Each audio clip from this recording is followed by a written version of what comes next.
Hey, I'm Justin Young, and he is Josh Tech, and you are watching this week's edition of Just a Minute HoopSeen podcast on YouTube. If you're listening to us on Spotify or iTunes or wherever you find your pods, we appreciate you joining. Make sure you do us a favor and like and subscribe if you are checking this out on YouTube. We want to help grow that follower base and do all the algorithms and all the things that you got to do to make this a podcast that you definitely cannot miss. But Josh Tech, now that we got all the begging out of the way, how you doing, my friend? JY, this is my time of year. The air is cool. The ghouls are out. The candy is flowing. It's Halloween time, baby. This is when I thrive. Have you spent $65 yet at like Target or Walmart to pick up your Halloween treats for the neighborhood? Yes, but I'm going to go ahead and say they're not for the neighborhood as much as they are for this one. That's why you got to buy them like October 30th. You got to really hold out as long as you can. So exactly. I'll be hitting those Halloween sales for sure. I know. I've become the dad that just drops 2 in every bag, and I'm totally fine with that role. And what is the candy? What's the choice though for you? All right, so yeah, I follow a little bit of a different diet than most people. So I hit the Nerds. That's true. And I hit the Sour Patch Kids. So there's certain ones that I go to. Okay, I'm mad at that. I mean, I'm a Reese's guy, so you can't go wrong with peanut butter and chocolate. That's all time. Classic, no doubt about it. Well, tons to talk about. We got a lot on tap today. Obviously, there's some huge news here. It is Thursday, October 27th, and news broke really late last night that Donda Academy, Dunzo. Kanye West and his controversial statements, anti-Semitic statements, have really kind of caused this ripple effect within the world that he has created for himself. One of those things being one of the most elite basketball programs in high school hoops. And Donda Academy out of Simi Valley, California, there was an email that went out and basically said the founder says no more. We're shutting it all down. So that's interesting because now you got a bunch of high-level players that no longer have a school. You have a lot of high-level events that no longer have a high-level team. And you have a lot of people just kind of standing around going, what in the world is going to happen? So we're going to talk about that a little bit here today, more particularly on the player side, because I still think we're still trying to figure out what's going to happen with some of these other events. And ultimately, we still don't know where a lot of these guys are going to end up going. But part of this program, and you've seen them and I've seen them, Robert Dillingham going to Kentucky, AJ Johnson, a high-level 5-star potential guy that's an NBA prospect as well. You got JJ Taylor out of Chicago. You've got Chuck Bailey out of Chicago. You've got Keon Kinsey. You've got Jacob Barnaby, who really did a good job of kind of blowing himself up at the Border League. And you go down the line, Justin Johnson from Florida had a really good showing in Las Vegas as well. So here you have some, and those are just some of the guys I can think of off the top of my head. But here you have some players, some really good players that are now kind of stuck on pause really right before the season gets started. You have any thoughts on this? Any hot takes? Any opinions on the quick news of what's going on at Donda Academy? Yeah, I mean, first of all, I kind of think that there's, I'm glad that people have taken action against, those, against Kanye West and all of his statements, because I don't think there's any room for that in the world. No doubt about it. So, when it comes to like the players and all that stuff, I kind of think that they're going to be going to just different prep schools. And Overtime Elite seems to, be a destination that a lot of them might go to. So I don't think they'll have a hard time finding homes, similar homes too. It's more so filling the events that I'm kind of, having a big question mark on. Sure. Well, let's talk about that. Let's talk about 3 players then from Donda in regards to playing professionally, whether it's OTE, whether it's G League, or maybe even, maybe explore some overseas potential ideas. I'm not saying that's in the works. I'm just throwing out possibilities. Let's start with Robert Dillingham, the super fast guard from Kentucky, or going to Kentucky from North Carolina. You've seen OTE, you've seen Robert Dillingham. Where would he be able to grow the most in that type of setting? I think, first of all, I think he would really fit in well there, because when I saw him the other day at OTE, he put on a show and he just really fit their kind of, showmanship, kind of electric entertainment kind of vibe. And if he were to go to Overtime Elite, I think he could just grow in his overall game. Right now, we know he's a great scorer. We know he can kind of get to his shot whenever he wants, but I think he can just grow in terms of like leadership and, just an overall mentality if he were to go to Overtime Elite. Moving down the line, JJ Taylor was a guy I think 2 years ago had a really huge profile. A lot of people had top 5 overall in the class. He's kind of leveled off some. I think he's somewhere in the top 50 range. You get a lot of really good wow moments, but you also have a lot of like kind of quiet moments along the way. He's a player that I think could really benefit from some sort of like all-in skill development, no nonsense type of opportunity. But then again, he may be a guy. The difference too that I think about this, people may see it on the outside looking in like, oh my gosh, like a school shut down. Like, what are these guys going to go do? Listen, man, high school basketball is just like free agency where Christian McCaffrey got traded from the Carolina Panthers on a Thursday and was starting the backfield on a Sunday for another team on the other side of the country. High school basketball is not that different. It really isn't that different where that's why I'm not as worried about some of the individual players because they're so good that they're going to find homes. They're not going to they're not going to struggle to find homes. You know what I'm saying? And good homes too. Yeah, we've seen guys join teams, Hillcrest here in Phoenix. I mean, there's tons of them here in Phoenix, which make a lot of sense given how few prep schools there are in the West compared to the back East, where, Hillcrest and AZ Compass and Dream City and Bella Vista and all these programs here in the Phoenix area. Obviously, there's some programs out in LA, Southern California Academy and a couple other programs as well. But then, you look back East where Robert Dillingham came from Combine Academy in North Carolina, where, who knows, he may end up going back home and suiting up there. AJ Johnson is a player that I want to keep a really close watch on. He was a target for a lot of programs, and a prolific prep was in there as well. And some of these programs they say, hey, listen, we've got a great roster. We really like where we're at. We add another guy in there. This changes some things. It may not be the right fit. But I do think guys like Jacob Barnaby, a 6'9" guy that really, I think, played himself into the conversation, played himself into some scholarship offers. Those are the players that I am concerned the most for because they're the ones that need that type of platform, or maybe not even that type of platform. They need an opportunity to go play and be competitive. So I'm interested to see. I thought Justin Johnson and Jacob Barnaby were two players that did a really nice job. A couple housekeeping notes. We've already seen that the Patrick School out of New Jersey is going to replace Donda to play at the 4-team division, at the City of Palms right before Christmas. And I know Donda's involved in a lot of events as well. So it'll be interesting to see how those schedules get plugged and filled and whatnot. So certainly you hate to see it, but also I'm not surprised, to be quite frank. And quite frankly, I did wonder too, Josh, to kind of go off on a little bit of a tangent. I wondered if nothing happened with Adidas because they took so long to make some sort of like parting way with Kanye, that I did wonder if travel teams would say, hey, listen, man, this guy is a clown show. We don't want him representing us. We don't want to represent a brand that represents that type of, speech.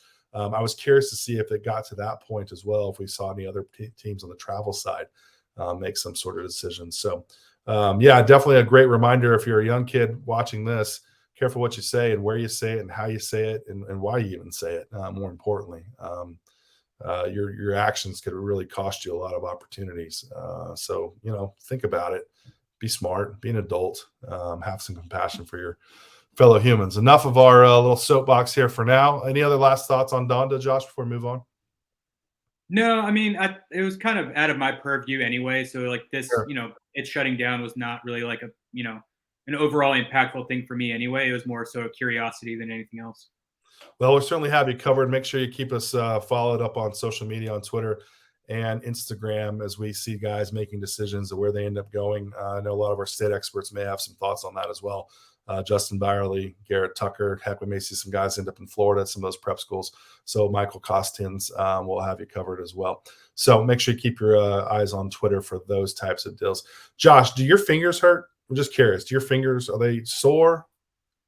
JY, you already know that they are. My fingers hurt, my brain hurts. Everything is sore right now from, all the work I've been doing.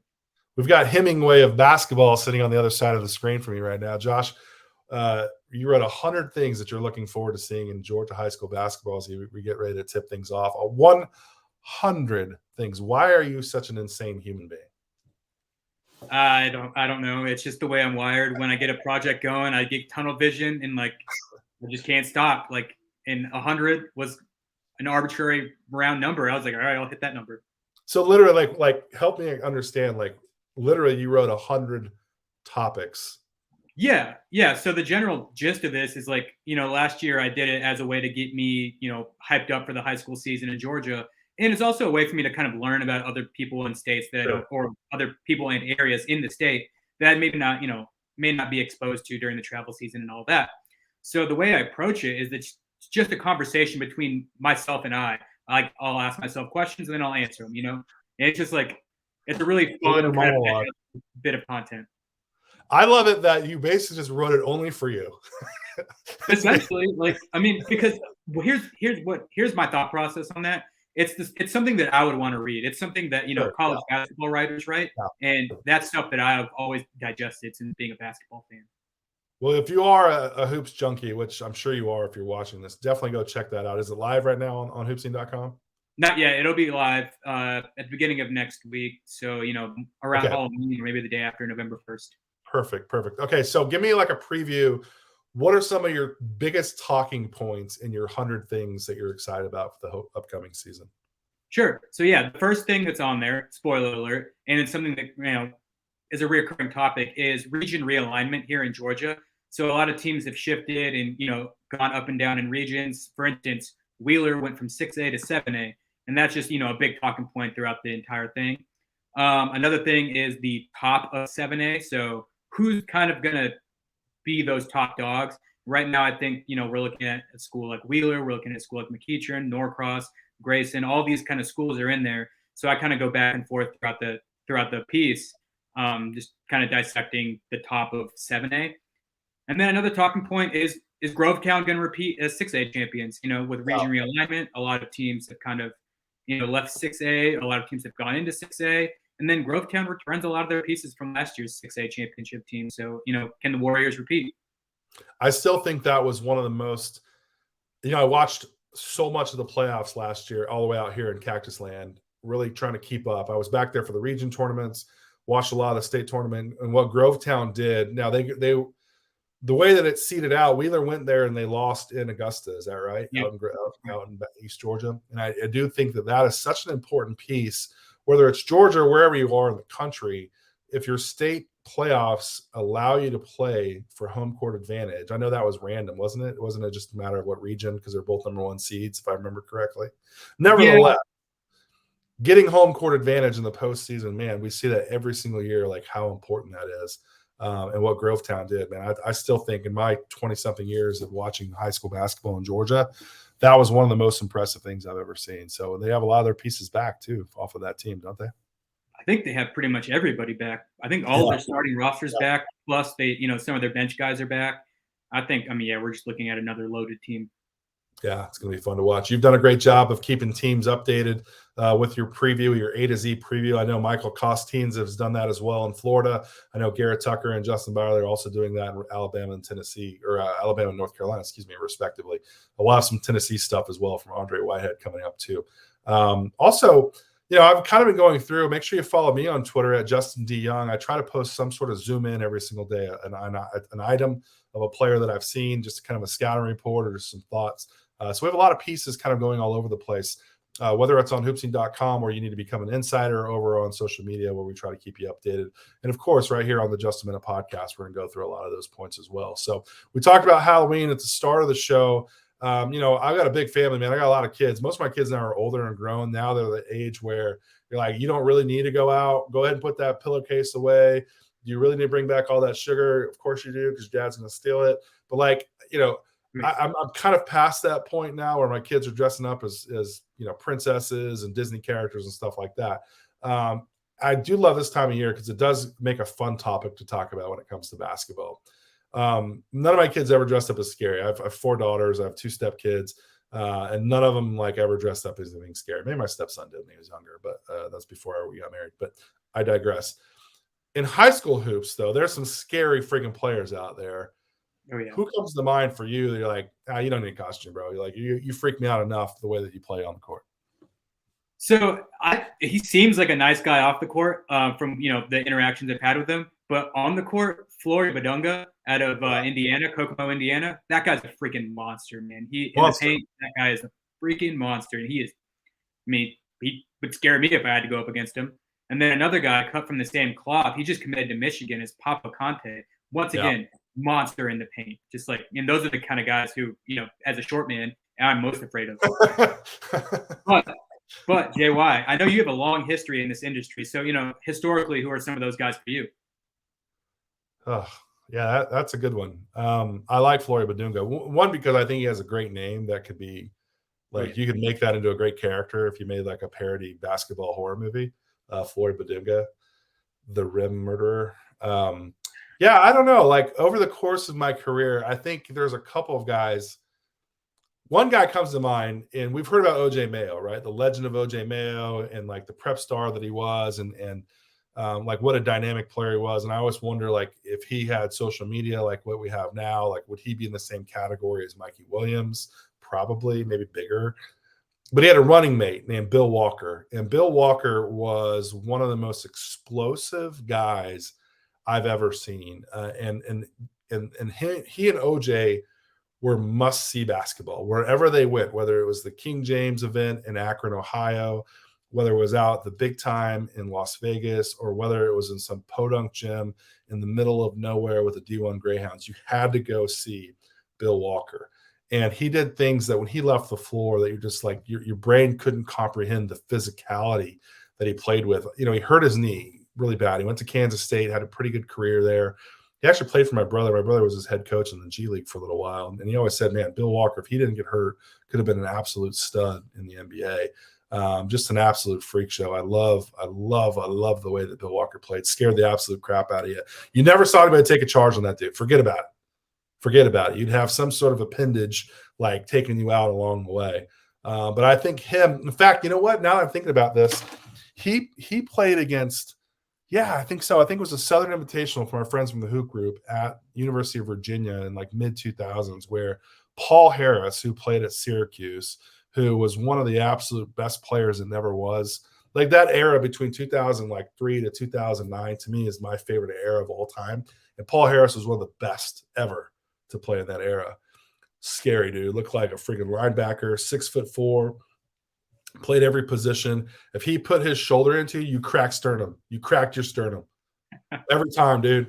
You remember Paul Harris from Syracuse? You're an Yeah, ACC yeah, a little bit here and there.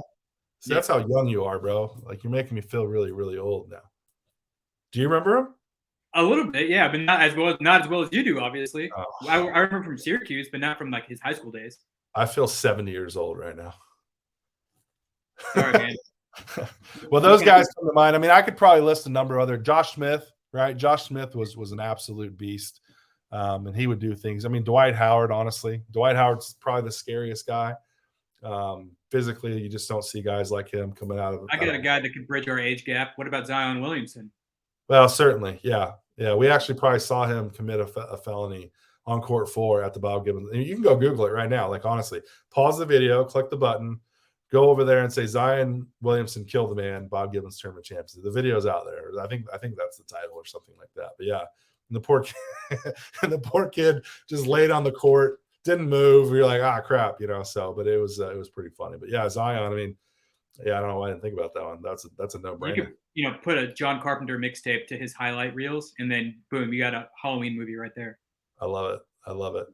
You know, some things that scare me are rules. I don't like being confined to rules. I don't like people telling me what to do. You know who loves to tell people what to do? The NCAA. The NCAA and referees, two of my least favorite organizations on planet Earth. Let's play a little game. So we're not going to play buy and sell this week. We're going to play talking point, okay? If there's a rule that you can change, any rule in basketball, okay, whether it's on the court, whether it's off the court or whatever, I don't care where it is, what would you change? Yeah, so I think one of the rules that I would like to see changed would be the 5-foul rule in college basketball. I think I would like it extended to 6 fouls like the NBA because, you know, when you get into crunch time, you lose one of the most high-profile players in a game. It kind of, you know, it takes away from a big moment at times because you want to see the best go at the best in the biggest moments. And I think if you know, add another foul, you'll get more of those big-time matchups in crunch time. You know, there are several more that I could go through, but I want to pass it to you and see what you got. Do you think it would extend the game? Do you think it'd make the games longer if guys get 6 fouls or just calling more fouls? It might. Yeah, I mean, it might, but you know, at the end of the day, like when it comes, you know, when you have like a big matchup, I want to see those guys going at it, you know, in the last minute or so. Yeah, I think the game's so fast now too that guards do such a great job, and there's so many ticky-tack fouls. I think about like that Chris Paul sweep, you know what I mean, where he comes through and gets like a ticky-tack foul on somebody, or the, you know, dribble and slow down. And hopefully the defender kind of climbs on your back kind of foul. Like, I'm with you. But that could probably cause a whole nother conversation for like, why do we even call those as fouls and yada, yada, yada. So, yeah, I don't know. But I like the idea, though. 6 fouls for every player in NCAA. I'm down. Where do I sign at? Well, I'll draft up a contract right now. Oh, another one that we really need to, as an entire industry, that we need to come together on is block and charge, of course. Well, that's a podcast in and of itself, I think. I know. I didn't mean to open up that can of worms, but it just popped into my head. Well, that's why I don't like refs, because it's so subjective. So I'd change some stuff on the recruiting side. So like I think about it. I mean, I say it all the time. Like if you've ever shared a chair with me at any of our events or any live period events or anything during this classic season, I'm always saying this and I believe it. And everybody's like, you're crazy. You're an old man. You're losing your mind. Like I really believe this. And I think the Border League really kind of highlighted this for me because you had college coaches there to evaluate, but they could only watch certain teams, which makes no sense to me whatsoever. Now, let's use Donda. Let's use Donda, for example, since they're no longer a team, okay? So Donda Academy was an approved team for college coaches to go watch. And if they played against Durango High School out of Las Vegas, college coaches could go watch that. Now, they're not allowed. You can't go watch Durango because they're a Scholastic team, and this wasn't part of their season. This was like a preseason game. But for Donda, this was on their regular season schedule, okay? And so a college coach could go watch the game and watch Donda compete against Durango. However, if Durango played Modern Day, they couldn't go watch that game, right? So you technically could go see Durango only if they played Donda, but you couldn't go see Durango play if they played Modern Day because it was a scrimmage. And it's just so stupid. So it goes back to my idea and the notion of make everything live. Everything live. Yeah. Because guess what? Technology's made everything live. When we had COVID, one of our marketing lines was everything is live. Yeah. Because we had cameras in there broadcasting every single game that we did. Well, theoretically, depending on who you used. So, like to me, it's so silly to say, well, you can't go watch these games. And college coaches will say, well, one of the reasons we have that in there is because we want to be able to have a real life. Dude, I get it. But that's up to you. You have 365 days a year to be able to dedicate to what you want to go do and how you want to go spend it. Like if you only make, if you make $10,000 in a year, okay, well, just using this as an example, you only have $10,000 you can spend. So that's up to you to decide on where you want to go do it. The same thing to me should be in recruiting. Your school's budget should dictate it because Kentucky and Kennesaw State aren't recruiting the same players. Mm-hmm. Okay. So why are we grading them on the same scale of where they can and can't go? Kentucky also has a way different recruiting budget than Kennesaw State does. So let's make everything live and let the schools themselves, regulate when and when they don't go out and who they go out to see and when they go out to see them. Because basketball happens 365 days a year. We know this. We're in the gym all the time. All the time. That's me. Yeah. That's my rule suggestion to get rid of all recruiting restrictions and let everything be live. No, man, I'm right there with you. I kind of, all that stuff is just kind of beyond my reach. Like I don't really get all that stuff. I agree with you that everything should be live because, why not, right? Like I'm in the gym year round. Coaches are going to ask me, what do I see? So they might as well just go see it for themselves. Have you ever had to have a conversation with any of your friends that aren't in sports about some of the rules that are in place for basketball? Dude, trying to explain our world to people outside of our world is maddening. It's like they look at me like I have 5 heads. Yeah, it's like talking about life on Mars. They just can't comprehend some of the sheer lack of common sense that goes into some of these rules. So anyways, that's my argument for common sense on the recruiting front, to let everything be live in a recruiting calendar. So let's wrap things up here. Josh, what's on tap? I know that your 100-point story is going to be going up on the site as well, but what else we have coming up on HoopSeen.com? Yeah, so we have more GHSA team previews for Georgia. We're going to have some more player profiles that I've compiled from my time at OTE over the past week. And then, North Carolina, Tennessee, Alabama, Florida, we got out west. We got everything covered on, all corners of the globe or America covered on HoopSeen.com. We'll also have some National Signing Day stuff coming up as well. Tons of coverage there as we kind of dive into the freshmen that are coming in. A lot of coverage on that as well. So keep your eyes peeled on that. Leave in the comments below. Let us know what you think about Donda Academy shutting down. The right move. I think it's pretty universal. That is the right move.